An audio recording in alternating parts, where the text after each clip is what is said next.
As the game has developed and the game has grown, we've spent a lot of time going to places in Middle-earth that are interesting. We're on a really strong push right now to get back to the core of the story, and all of the other stuff that builds out Middle-earth is interesting, it's great, it's unique, but the kind of overall gist of what the Lord of the Rings is and where we're going and the driving force can get lost in those areas.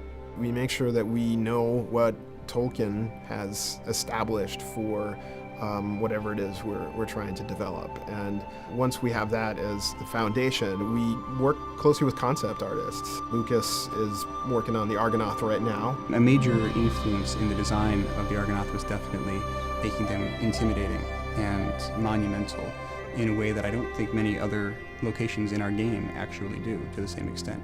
So we want to make sure that when the player sees the Argonath for the first time, they're as impressed and awe-inspired as if they were seeing it in real life. And the main thrust with Riders of Rohan is the war is finally gaining momentum. We have shown glimpses of the war at the edges up in Mirkwood, over in Dunland, and this is where things really start rolling. King Theoden is still under the thrall of Grima Wormtongue, and his nephew Éomer is trying to keep things together.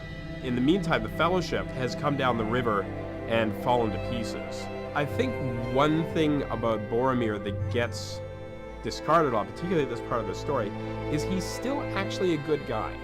And for us, we want to try to show his underlying nobility and his regret at what the ring nearly made him do. Rohan is under siege. There are orcs, goblins, uruks coming in from all sides. We're back with the Fellowship, back to the story in the book of Lord of the Rings and that tale and that saga and journey.